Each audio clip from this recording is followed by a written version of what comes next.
कहानी की शुरुआत में एक महल दिखाई दिया जाता है जहां अंधेरे की देवी हेलियोस उग्र रूप से हवा में उड़ रही थी और उसने कहानी के मुख्य पात्र चेन को बुलाया।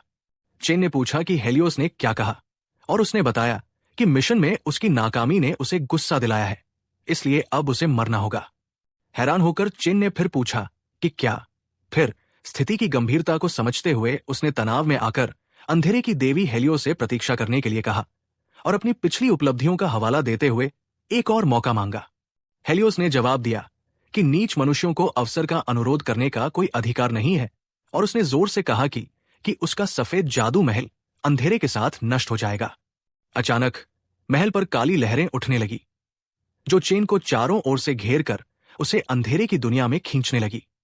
जैसे ही वो लहरों द्वारा खींचा जा रहा था, उसने सोचा कि देवी के लिए एक कार्य को लगभग पूरा करने के बावजूद एक विफलता का मतलब यह कैसे हो सकता है कि वो सिर्फ इसलिए नष्ट हो जाएगा क्योंकि वह एक नीच मनुष्य था। फिर उसने अपने भाग्य को स्वीकार करने से इनकार करने का फैसला किया और पागलों की तरह हंसने लगा। नर्क के अंधेरे में पूरी तरह से डूब जाने से ठीक पहले उसने अंधेरे की देवी हेलियोस को अपनी हाथों के बीच उंगली दिखाई और चिल्लाया कि वो उसे नष्ट कर देगा, चाहे कुछ भी हो। इसके बाद नर्क के अंधेरे में अंतहीन कालापन था और चेन उसमें डूब रहा था। अचानक उसका लॉकेट सक्रिय हो गया और चमत्कारिक रूप से चेन अपने बिस्तर पर जाग गया। फिर भी वो अंधेरे की देवी हेलियोस पर गुस्से से चिल्ला रहा था। अपने आसपास के माहौल को देखकर चेन चौंक गया और आश्चर्य करने लगा कि वो अभी तक कैसे मरा नहीं है और वो कहाँ है। कमरे का ध्यानपूर्वक टेकने के बाद उसे एहसास हुआ कि ये उसके कॉलेज के दिनों का छात्रावास था। इसलिए वो सोचने लगा कि वो वहां कैसे पहुंच गया और उसे अंधेरे की देवी हेलियोस ने क्यों नहीं मारा। दशकों की उथल पुथल उसे इतनी वास्तविक लगी कि वो सवाल करने लगा कि क्या ये एक सपना हो सकता है। अचानक उसका ध्यान अपने लॉकेट पर गया और उसने कुछ अजीब देखा। उसे याद आया कि उसका लॉकेट वो वस्तु थी जिसे उसने सार्वभौमिक इच्छा के आगमन के 20 साल बाद प्राप्त किया था, जब परीक्षण शुरू हुआ था। उसने ये भी टिप्पणी की कि लॉकेट अब तक की सबसे अनोखी वस्तु थी क्योंकि यह अपनी विशेषताओं को प्रदर्शित नहीं कर सकता था और नष्ट नहीं किया जा सकता था, इसलिए उसने इसे हमेशा अपने पास रखा। उसने लॉकेट को ध्यान से देखा और आश्चर्य किया कि उसे याद है कि रेत नीचे थी और ये उल्टा होने पर भी नहीं बहेगी, लेकिन अब उसके आश्चर्य के लिए ये ऊपर थी। इसलिए उसने व्याख्या की कि समय उलट रहा था। फिर उसने उत्सुकता से समय की जांच की और पाया कि यह 5 जून 2032 का दिन था। दुनिया का अंत और सर्वनाश की शुरुआत से ठीक 10 दिन पहले पहुंच जाता था। चेन ने साझा किया कि 10 दिनों में 15 जून को दुनिया का अंत शुरू होगा और हर तरफ सर्वनाश शुरू होगा। इस समय के दौरान 90% से अधिक मानवता नष्ट हो जाएगी और मृतक विभिन्न लाशों और राक्षसों में बदल जाएंगे। उसने ये भी समझाया कि सभी पारंपरिक हथियार उनके खिलाफ विफल हो जाएंगे। पूरी दुनिया सिर्फ एक रात में अपने विनाश का गवाह बनेगी। हालांकि अंत के खतरों के बीच ऐसे अवसर भी थे जो बच गए। वे अपनी शक्ति को जागृत करेंगे। कई जादुई लोकों से उपकरण और वस्तुएं भी सरंज के साथ पृथ्वी पर उतरती हैं। इन खजानों ने एक ऐसे ईश्वर का ध्यान आकर्षित किया जो ब्रह्मांड के नियमों को नियंत्रित करता था। चेन ने यह भी बताया किया कि ये देवता सीधे परीक्षण में हस्तक्षेप नहीं कर सकते थे, इसलिए उन्होंने मनुष्यों को सुरक्षा की आड़ में आकर्षित किया और इससे लाभ प्राप्त करने का प्रयास किया। चेन ने तब खुलासा किया कि अपने पिछले जीवन में वो पर्याप्त रूप से मजबूत नहीं था, इसलिए बहुत संघर्ष के बाद वो अंततः अंधेरे की देवी हेलियोस की कमान में शामिल हो गया। उसने अपनी स्थिति को बढ़ाने की कोशिश करते हुए उनके द्वारा सौंपे गए कार्यों को पूरा किया, लेकिन उसने कभी नहीं सोचा था कि एक असफल मिशन के कारण उसे मिटा दिया जाएगा। उसके बाद चेन को अपने मोबाइल पर कुछ समाचार मिले।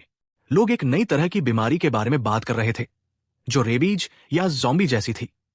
दूसरी खबर जो उसे मिली वह ये थी कि जोंगचुंग अस्पताल में मरीज पागल हो रहे थे और लोगों को काट रहे थे। ये सब पढ़ने के बाद चेन खड़ा हुआ और फैसला किया कि इस बार उसे बहुत मजबूत बनना होगा ताकि उसे दूसरों पर निर्भर न रहना पड़े। उसने दृढ़ संकल्प के साथ इतना मजबूत बनने की कसम खाई कि वो अंधेरे की देवी हेलियोस को भी अपने पैरों के नीचे झुका सके। अपने दिल में वो कुछ सोच के वहां अस्पताल की ओर चल पड़ा, जबकि रास्ते में चेन ने साझा किया कि परीक्षण शुरू होने के 10 साल बाद किसी ने शक्तियों को उन्नत करने का एकमात्र तरीका खोजने का दावा किया। इस व्यक्ति ने कहा कि परीक्षण शुरू होने से 10 दिन पहले शक्तियां वास्तव में प्रभावी हो जाती है। यदि कोई इस दौरान अपनी शक्तियां की खोज करता है और उनका उपयोग करता है तो वे उन्हें उन्नत कर सकते हैं। अपने पिछले जीवन में उनकी शक्तियां एक ई रैंक वायरस प्रतिरोध थी। उस विधि के अनुसार वो सोचता है कि अपनी शक्तियों को उन्नत करने के लिए उसे वायरस का उपयोग करना चाहिए और इसे पहले से मजबूत करना चाहिए। अस्पताल पहुंचने के बाद चेन ने डॉक्टर और नर्स को बीमारी के बारे में एक दूसरे से बात करते देखा।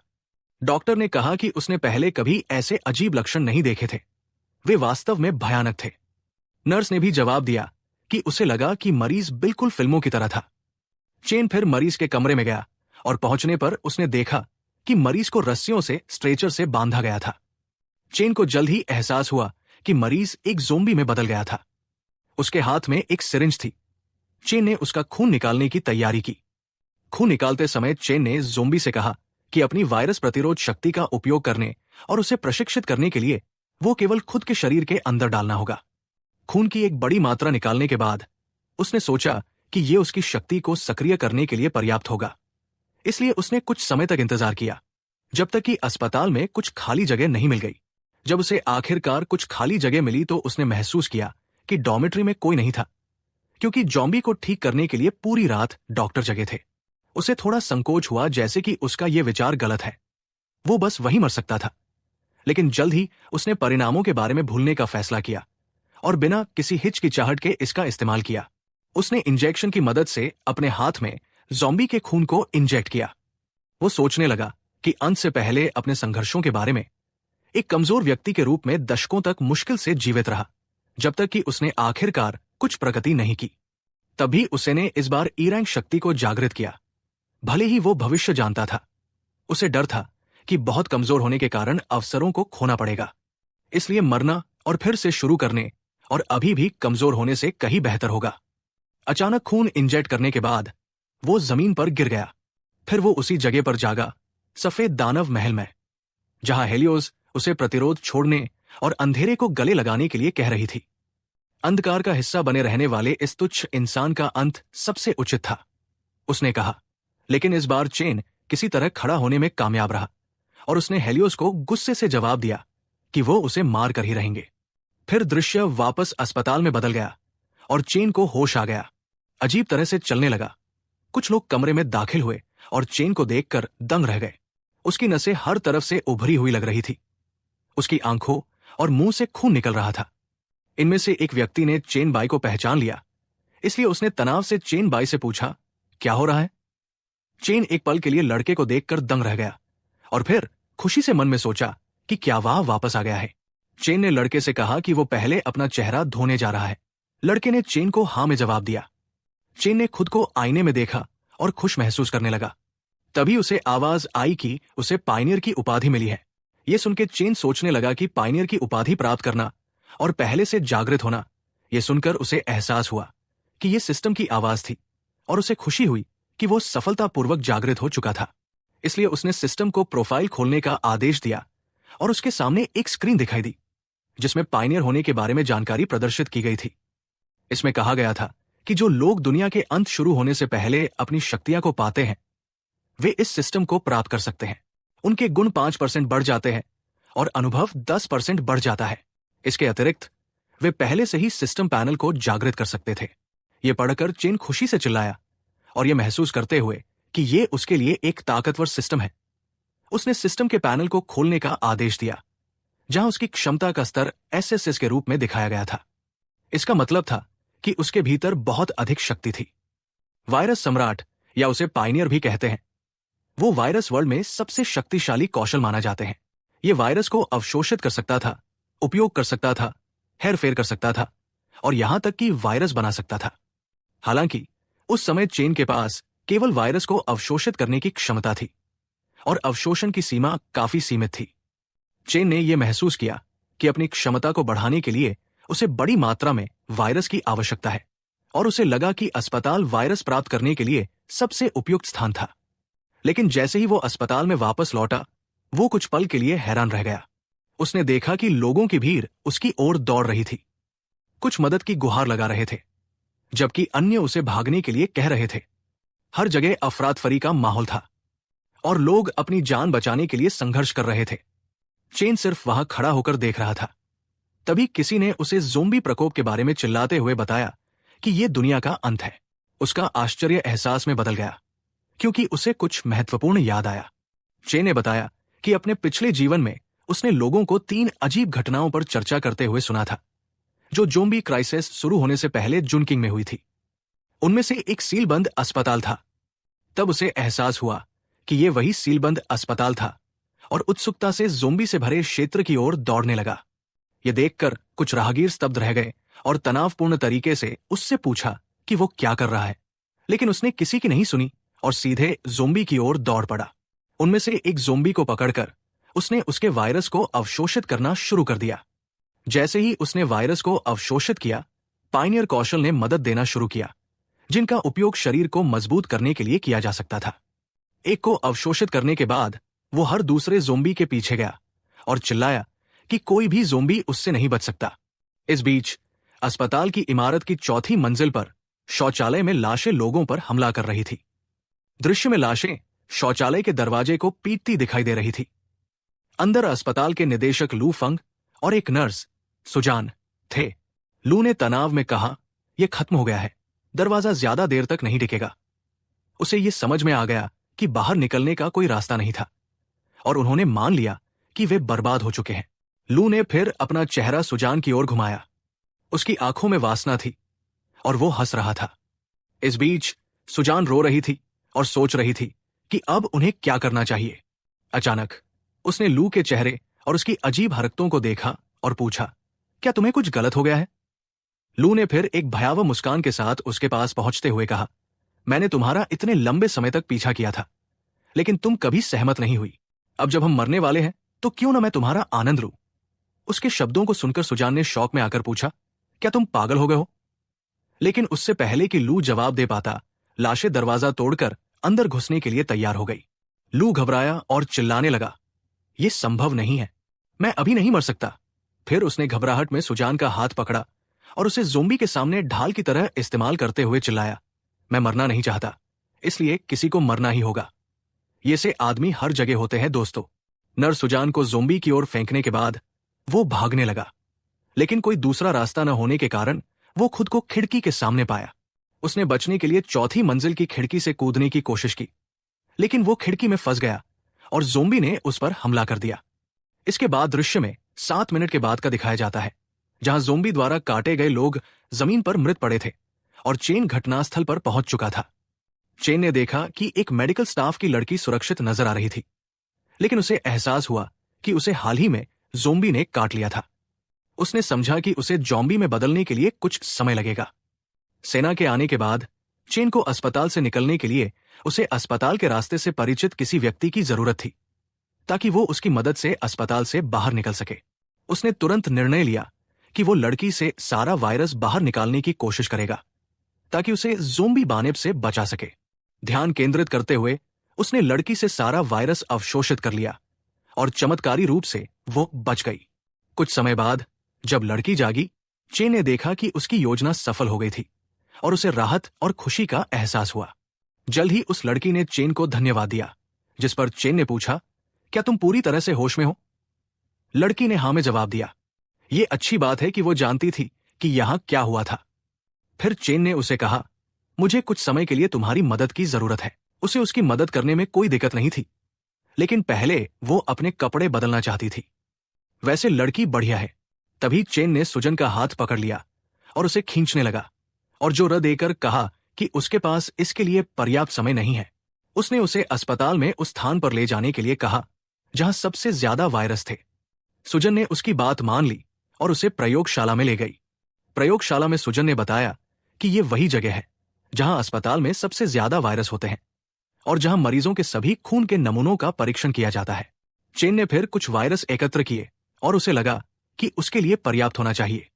उसने सभी वायरस को एक ग्लास में डाला और उन्हें मिला दिया। ये देखकर सुजन हैरान और घबराई हुई थी और उसने पूछा कि वो क्या करने की कोशिश कर रहा है। चेन ने उसे एक पल के लिए चुप रहने को कहा।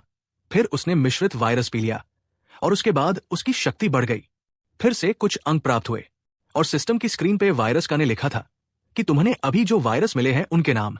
हेपेटाइटिस वायरस, क्षय virus, T virus, influence virus, dark light virus और HIV वायरस का मिश्रण थे।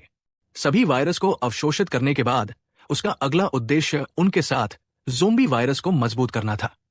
उसने अपनी स्क्रीन को देखा, जिसमें दिखाया गया था कि उसके पास किसी भी एक वायरस को अपग्रेड करने के लिए 5 पॉइंट है। हेपेटाइटिस वायरस, क्षय virus, T virus, influence virus और डार्क लाइट वायरस, उन सभी पर विचार करने के बाद उसने निष्कर्ष निकाला कि इस समय उनकी ताकत बढ़ाने के लिए सबसे लाभकारी डार्क लाइट वायरस था। उसने अपग्रेड करने के लिए डार्क लाइट वायरस को चुना और सिस्टम ने समझाया कि यह मुख्य रूप से भक्षण और विकास पर केंद्रित एक वायरस है। जब वो अपने कार्यों में व्यस्त था, अचानक सुजान ने चिल्लाया कि लाश यानी ज़ोंबी प्रयोगशाला के दरवाजे के पास आ रही थी। यह सुनकर चेन ने सुजन को अपनी जगह से हिलने से मना किया। फिर वो लाश यानी ज़ोंबी के पास गया और उसे गले से पकड़कर उठा लिया और वायरस को अवशोषित करने लगा। चेन की हरकतों को देखकर सुजन भ्रमित हो गई कि वो क्या कर रहा है। अपने मन में सोचने लगी, चेन क्या कर रहा है। चेन ने देखा कि अवशोषण प्रक्रिया पहले की तुलना में तेज हो गई है। ज़ोंबी का वजन लगभग 150 पाउंड था। उसे इसे उठाने में कोई कठिनाई महसूस नहीं हुई। उसने इसे ज़ोंबी पर अपनी नई क्षमता का परीक्षण करने के लिए एक अच्छा अवसर माना। दृढ़ संकल्प के साथ उसने ज़ोंबी पर डार्क लाइट वायरस की ताकत का इस्तेमाल किया। जैसे ही उसने ऐसा किया, शाखाओं जैसी काली लहरें उभरी और कुछ ही सेकंड में ज़ोंबी को पूरी तरह से निगलना शुरू कर दिया। ज़ोंबी का पूरा शरीर निगल लिया गया और अपनी स्थिति को स्थिर रखते हुए चेन ने तेजी से अवशोषण की गति को महसूस किया और यहां तक कि कुछ उसकी शक्ति बढ़ने का अनुभव किया। इस बीच दूसरी ओर सुजन उसे देखकर डर से कांप रही थी। उसने घबराकर उससे पूछा कि उसने अभी क्या किया है। चेन ने मुस्कुराते हुए उससे पूछा कि क्या गड़बड़ है, तुम्हें इसे कोई दिक्कत नहीं होगी, और ये बात की ये सब किसी को मत बताना। सुजन ने राहत की सांस ली और आभार व्यक्त करते हुए कहा कि चेन उसे बचाया है। उसे विश्वास था कि चेन उसे नुकसान नहीं पहुंचाएगा, इसलिए वो उसके रहस्यों को छिपाने में उसकी मदद करने के लिए तैयार थी। चेन ने उसे खड़े होने में मदद करने के लिए अपना हाथ बढ़ाया और खुद को चेन बाई के रूप में पेश किया। सुजन ने भी खुद को चेन बाई से परिचित कराया कि उसका नाम सुजन है। अचानक चेन ने कुछ आवाजें सुनी जो ये संकेत दे रही थी कि ये सैन्य अस्पताल में दाखिल हो चुकी है। चेन ने सुजन के साथ साझा किया कि ऐसा लगता था कि सेना और पुलिस अस्पताल में आ गई है। उन्होंने अस्पताल को सील कर दिया होगा और लाशों को साफ कर रहे होंगे, इसलिए उसने उससे कहा कि उन्हें भी जल्दी जाना चाहिए। उसने फिर से उसका हाथ पकड़ लिया और दौड़ने लगा। दौड़ते समय उसने उससे कहा कि वो उसे छत पर ले जाए, क्योंकि वे वहां से भाग जाएंगे। सुजान ने भ्रमित होकर पूछा कि वे सीधे क्यों नहीं जा सकते, वे लाश में नहीं बदले थे। चे ने जवाब दिया कि उसके पास सेना और पुलिस द्वारा अलग थलग किए जाने और पूछताछ करने का समय नहीं था। उन्हें आश्चर्य हुआ कि एक और प्रकार की समस्या अचानक उनके सामने आ रही थी। उनके आश्चर्य के लिए एक अजीब प्राणी उनके सामने प्रकट हुआ। म्यूटेंट ज़ोंबी को देखकर चेन चौंक गया, खासकर जब उसने उस पर हमला किया। अचानक उसे एहसास हुआ कि यह उनके लिए संघर्ष करने का गलत समय था। सुजन ये से प्राणी को देखकर दंग रह गया और उसे नहीं पता था कि क्या करना है। म्यूटेंट ज़ोंबी फिर छत से उतरकर जमीन पर पैरों पर खड़ा हो गया और चेन से लड़ने के लिए तैयार हो गया। जैसे ही म्यूटेंट ज़ोंबी ने अचानक चेन पर हमला किया, चेन ने उसका हाथ सामने किया, जिससे उसके हाथ से खून बहने लगा। फिर भी वो अपने सामने म्यूटेंट ज़ोंबी को देखकर मुस्कुराता रहा था, ये सोचकर कि ब्लैक लाइट वायरस किस तरह के विकास से गुजरेगा। तभी उसे एक ज़ोंबी को अवशोषित किया और म्यूटेंट ज़ोंबी की और देखने लगा हमला करे। चेन ने एक और हमला करने की तैयारी की और उसने पूरी ताकत से छाती पर हमला किया। उसे पता था कि अगर ये काम नहीं करता है तो म्यूटेंट ज़ोंबी को हराना बहुत मुश्किल होगा, क्योंकि म्यूटेंट ज़ोंबी के घाव बहुत जल्दी ठीक हो रहे थे। चेन ने लड़ाई के अगले दौर के लिए खुद को ठीक करने पर ध्यान केंद्रित किया। तभी आश्चर्यजनक रूप से सुजन ने अपनी कोहनी से आपातकालीन बॉक्स का शीशा तोड़ दिया और अंदर से एक कुल्हाड़ी निकाली और कुल्हाड़ी को चेन की ओर फेंक दिया। उसी समय म्यूटेंट ज़ोंबी उस पर हमला करने के लिए आगे बढ़ा। चेन ने तेजी से हमले को चकमा दिया। उसी समय सुजन द्वारा फेंकी गई कुल्हाड़ी को पकड़ लिया। उसने सुजन को धन्यवाद दिया। अब वो म्यूटेंट ज़ोंबी के अगले कदम का मुकाबला करने के लिए तैयार था। उसने म्यूटेंट ज़ोंबी पर हमले की शुरुआत की और घोषणा की कि अब इस कुल्हाड़ी के साथ उसको मौत के घाट उतार देगा। उसने म्यूटेंट ज़ोंबी के चारों ओर कई हमले किए। अंत में उसने म्यूटेंट ज़ोंबी के पैर पर कुल्हाड़ी फेंकी, जिससे वो रुक गया और घाव को पकड़ लिया। थोड़ी देर के लिए चेन को राहत मिली। तभी चेन ने आराम की सांस ली और मुस्कुराते हुए टिप्पणी की कि यह आश्चर्यजनक था कि म्यूटेंट जोम्बी इतना ताकतवर होगा। उसने फिर अपनी कुल्हाड़ी आगे की ओर म्यूटेंट जोम्बी के सिर पर निर्णायक वार करने के लिए तैयारी हो गया।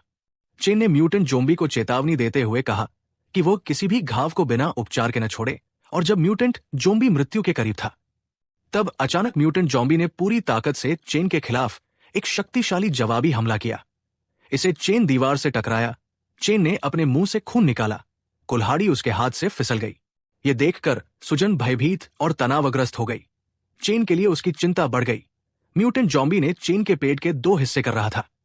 चेन इस परिस्थितियों में भी मुस्कुरा रहा था। उसने सोचा कि जब कोई मृत्यु के कगार पर होता है तो हर कोई डर जाता है। मृत्यु की अनिवार्यता में एक अजीब तरह की महानता को खोजते हुए म्यूटेंट जोम्बी को चेन बोला कि क्या तुम मुझे चीरना चाहते हो। म्यूटेंट जोम्बी की आंखों में भ्रम की स्थिति थी, क्योंकि अचानक चेन के पेट से काली शाखाएं निकल रही थी और म्यूटेंट जोम्बी को जकड़ रही थी। चेन ने अपनी शक्ति को प्रकट किया। इसे म्यूटेंट जोम्बी को दर्द के कारण जोर से चीखना पड़ा। चेन ने कहा कि वो भी उससे डर गया था।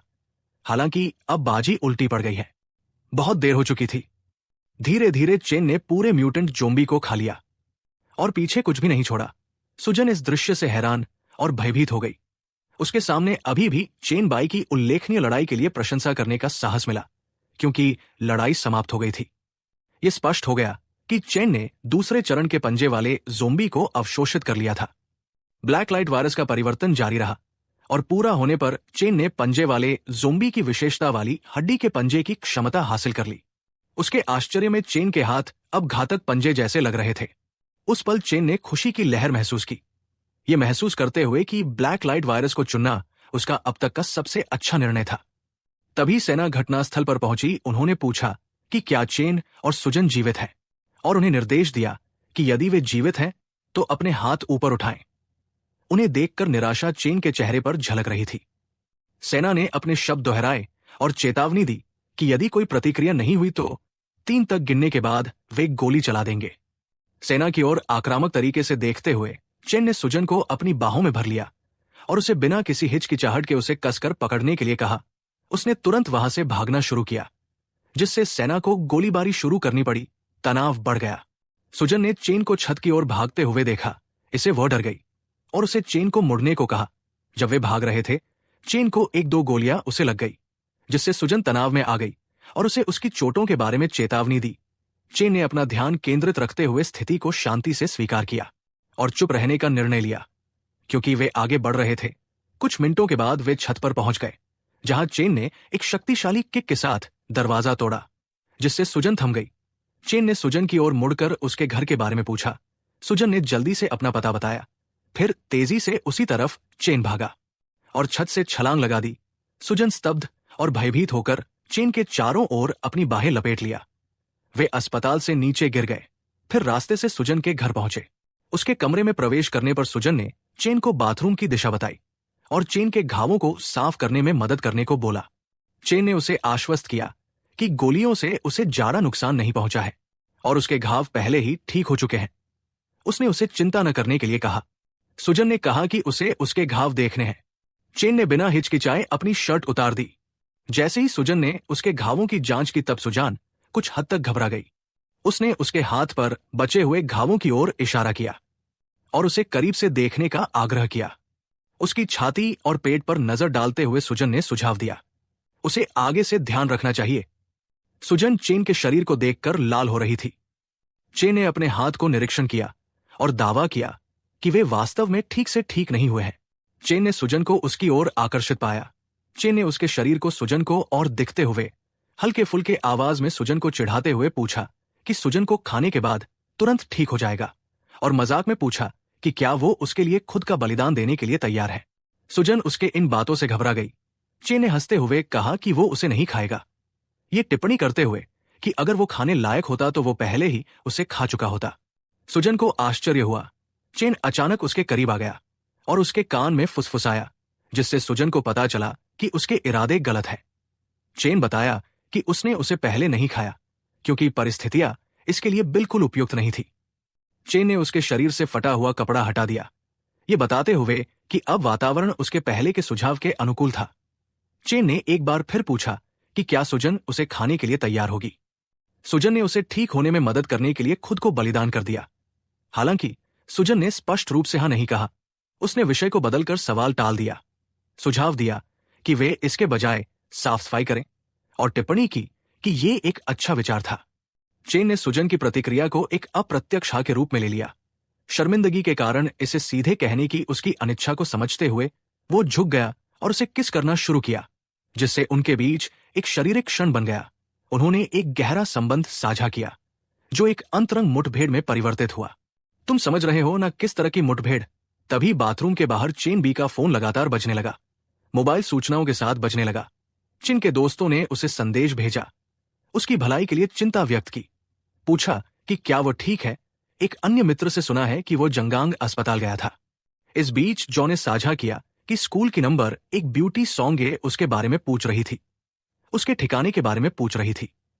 फिर हमें कुछ समय बाद का सीन दिखाया जाता है जहां चेन बाजार में भटक रहा था। जब वो चल रहा था तो उसने जंग में हुई अजीब घटनाओं के बारे में याद आया। चेन ने अंत से पहले सीलबंद अस्पताल, उपनगरीय बमबारी और राक्षसी नरसंहार का जिक्र किया और स्वीकार किया कि वो इन 3 चीजों के बारे में ज्यादा नहीं जानता था। उसे यह भी आश्चर्य हुआ कि अंत के आने से पहले जो कुछ हुआ था उसके बारे में उसे बहुत कम जानकारी क्यों थी, और किसी को भी इसकी परवाह नहीं थी, क्योंकि इसका जिक्र कभी कभार ही अनौपचारिक बातचीत में होता था। वो उन चीजों पर विचार करते हुए तनावग्रस्त हो गया और यहां तक कि उसे सिरदर्द भी होने लगा। चेन को फिर सुजन का फोन आया। उसने फोन उठाया और बताया कि उसने उनके लिए नाश्ता खरीदा है, इसलिए वो जल्द ही वहां पहुंच जाएगा। लेकिन सुजन ने उससे इस बारे में पूछने के लिए फोन नहीं किया, बल्कि उसने बताया कि 2 लोग उसे ढूंढते हुए आए थे और कहा कि सिक्योंग उससे मिलना चाहती है। चेन ने ऐसा व्यवहार किया जैसे उसके लिए ये नाम सुना सुना लग रहा है। सुजन ने दोहराया कि दोनों व्यक्ति उसे भरोसेमंद नहीं लगे, क्योंकि अगर उन्होंने दावा किया कि इज़ोंग उससे मिलना चाहती है तो यह संभवतः एक घोटाला था, क्योंकि सिक्योंग जंगचांग की रानी थी। सुजन ने तनाव में आकर चेन से पूछा कि उसे क्या करना चाहिए। चेन ने उसे आश्वस्त किया कि वे झूठ नहीं बोल रहे हैं, इसलिए उसने उन्हें बाहर प्रतीक्षा करने के लिए कहो। यह सुनकर सुजन थोड़ा आश्चर्यचकित हुई और उसने हाँ में जवाब दिया। यहां चेन ने मोबाइल खोला और पाया कि ये उसके स्वास्थ्य और ठिकाने के बारे में पूछने वाले संदेशों से भरा हुआ है। चेन ने साझा किया कि सिक्योंग उसके एक क्लासमेट शियाजी की मां है, जिसके साथ उसके कुछ लड़ाई है। फिर उसने अनुमान लगाया कि शियाजी उसकी मां से मिलने गई है, और अगर सिक्योंग सुजन के घर का रास्ता खोज सकती है तो इसका मतलब है कि सिक्योंग को कुछ पता होना चाहिए। फिर चेन को लगा कि उसके लिए सिक्योंग से मिलने जाना चाहिए। फिर हमें फ्रीजर वेयरहाउस दिखाया जाता है जहां सिक्योंग के गार्ड चेन को उसके कमरे की ओर ले जा रहे थे। चेन ने बताया कि सिक्योंग एक ऐसी महिला थी जो वर्ल्ड के अंत में ताकतवर थी। जंगचांग में सिक्योंग सबसे अमीर व्यक्ति बन गई, लीगल और इलीगल दोनों तरीके से शक्ति प्राप्त की। अंत के आगमन के बाद वो एक लेवल टैलेंट के रूप में जागृत हुई और तेजी से अपनी शक्ति बढ़ाई। अंततः उसने सबको को एकीकृत किया। वास्तव में वो फॉरेस्ट क्वीन की उपाधि की हकदार थी। उसने ये बताया कि वो कोई ऐसी थी जिसे उन्होंने अपने पिछले जीवन में देखा था, लेकिन अब वो ये सोचकर हंसा कि अगर वो उसे अपने साथ में मुझे भर्ती कर सकते हैं तो चीजें अलग होगी। इस अंतराल के दौरान वो बहुत कुछ कर सकते हैं। वो तीनों वेयरहाउस कॉरिडोर में रुके जहां सिक्योंग अपनी बेटी के साथ खड़ी थी। जब चेन उनके पास पहुंची, उसके अंगरक्षक ने इसके बारे में बताया, जिसके बाद सिक्योंग ने उसे अपने घर आने के लिए माफी मांगी, ये बताते हुए कि वो वास्तव में सुजन इस सब का भाग नहीं है। चेन ने पूछा कि क्या कोई ऐसी बात है जिसके बारे में वो उससे चर्चा करना चाहती थी। आश्चर्यजनक रूप से सिक्योंग उसके पास आई और उसके कपड़े ठीक किए। उसने समझाया कि उसने उसे इसलिए बुलाया क्योंकि वो घर लौटे। उसने कहा कि चेन संपर्क में नहीं था।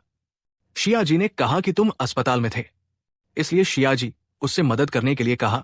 सिक्योंग ने यह भी उल्लेख किया कि उसने उसे अपने घर बुलाया था, ये देखने के लिए कि किस तरह का आदमी शियाजी को इतना परेशान कर सकता है।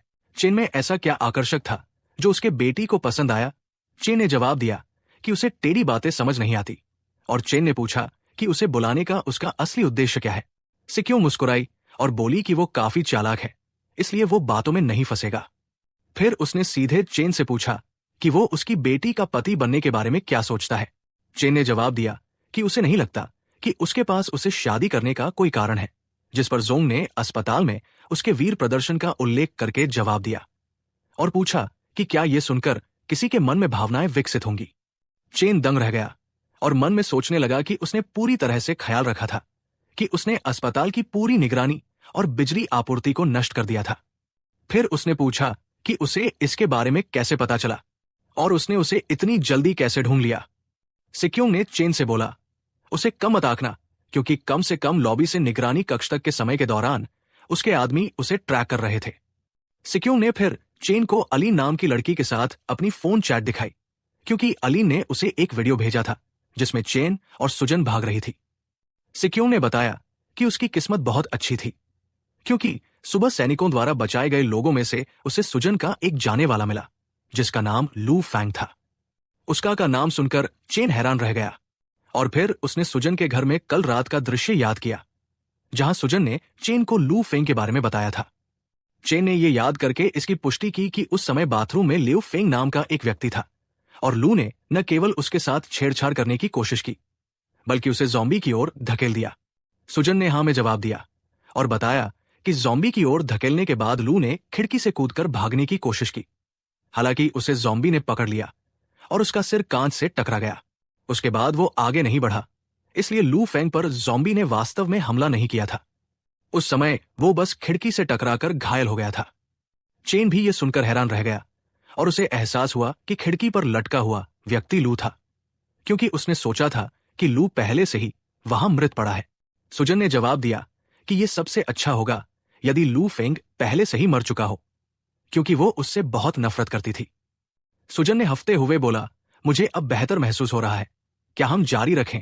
चेन बोला, जाने दो, मुझे सचमुच उम्मीद नहीं थी कि ये तुम पहली बार कर रही हो। थोड़ी देर पहले जो तुम्हारी चीख निकली वो बहुत दर्द भरी थी। सुजन चेन से माफी मांगी। चेन बोला, जाने दो, हमारे पास बहुत सारा टाइम है भविष्य में। तभी चेन हैरान हो गया क्योंकि सुजन अचानक से उसके ऊपर चढ़ गई और बोली कि आज मुझे पूरी तरह से संतुष्ट होना है और तुम्हें मुझे संतुष्ट करना होगा। इतना कहते ही हमें फिर से फ्रीजर वेयरहाउस कॉरिडोर दिखाया जाता है जहां चेन ने कहा, आंटी सिक्योंग सेना ने बचाए हुए लोग कहाँ रह रहे थे। सिक्योंग ने जवाब दिया कि वो उसका दामाद बन जाए। उसके बाद उसे जो भी पूछना चाहेगा वो पूछ सकता है। चेन ने फिर उससे कहा कि वो उसे कम आंक रही है। चेन ने जवाब दिया कि यह सच था, बस थोड़ी सी जानकारी के साथ बेशक वो उसके कौशल से मेल नहीं खा सकता था। आंटी सिक्योंग अब मेरे बारे में बहुत कम जानती हो। चेन ने यह भी कहा कि अगर वो उसके बारे में अधिक जानती तो वो समझ जाती कि वो उसका दामाद नहीं हो सकता, बल्कि आपको मेरी पत्नी बनाना चाहता हूं। ये कहते हुए उसने अपने पंजे निकाल लिए। ये देखकर सिक्योंग दंग रह गई और बोली, तुम एक म्यूटेड ज़ोंबी हो। उसी वक्त अलीन सिक्योंग को बचाने के लिए चेन के सामने आया। चेन ने जवाब दिया कि सिक्योंग तुम गलत हो और कहा कि अगर तुम मेरी पत्नी बन जाओ तो सच बता सकता हूं। देखा दोस्तों, चेन की असली नजर शियाजी यानी उसकी बेटी पर नहीं उसकी मां पर थी। शायद उसे भी आंटियां पसंद है, वैसे तो अच्छी लगती है, तुम ही देखो, जाने दो। चेन ने सिक्योंग फिर पूछा कि इस बारे में क्या कहना है। सिक्योंग मुस्कुराया और उससे कहा कि वो उसे कम आंक रही थी, पर तुम सिर्फ अपने पंजे दिखाकर मुझे पा नहीं सकते। उसने ये भी कहा कि इसके अलावा उसके पास पहले से ही एक सुंदर और प्यारी युवा नर्स है और पूछा कि वो उसके जैसी बूढ़ी औरत में क्यों दिलचस्पी रखता है। चेन फिर सिक्योंग के करीब गया और उसका चेहरा पकड़ के पूछा कि ऐसी सुंदर विवाहित महिला से कौन मोहित नहीं होगा। उसने फिर उसे बताया कि हर किसी की अपनी ताकत और कमजोरी होती है, इसलिए कम से कम इन दिनों में सर्वनाश से पहले वो उसके लिए सुजन से ज्यादा कुछ कर सकती है। ये सुनकर सिक्योंग ने चेन से पूछा कि कुछ ज़ॉम्बी के कारण तुम दुनिया के अंत के बारे में बातें कर रहे हो। चेन ने जवाब दिया कि ज़ॉम्बी तो पहला पड़ाव भी नहीं है। सिक्योंग ने चेन से पूछा कि तुम शायद तू बहुत कुछ जानते हो। चेन ने हाँ में जवाब दिया और कहा कि तुम जितना सोच सकती हो उससे कहीं ज्यादा मैं जानता हूं। सिक्योंग ने फिर कहा कि उसे लगता है कि अगर हम दोनों मिल जाएं तो आसानी से दूसरों के सामने झुकने वाले नहीं हैं और उसे साथ मिलकर काम करने के लिए कहा। चेन ने हाँ में जवाब दिया और मन में सोचता है कि फॉरेस्ट क्वीन को अपनी तरफ करना बहुत ही आसान था। सिक्योंग ने कहा कि वो वास्तव में एक ऐसे व्यक्ति से मिलने की उम्मीद कर रही थी जो उसे जीत सके। उसने चेन से उसे जीतने के प्रयास को जारी रखने के लिए कहा। सच में तो मैं चेन के कदम से प्रभावित हूं, सिक्योंग ने अपने मन में बोला। अचानक उन्होंने बाहर से गोलियों की आवाज सुनी। यह सुनकर चेन चौंक गया और तनावपूर्ण तरीके से गोलियों की आवाज सुनकर पूछा कि क्या हो रहा है।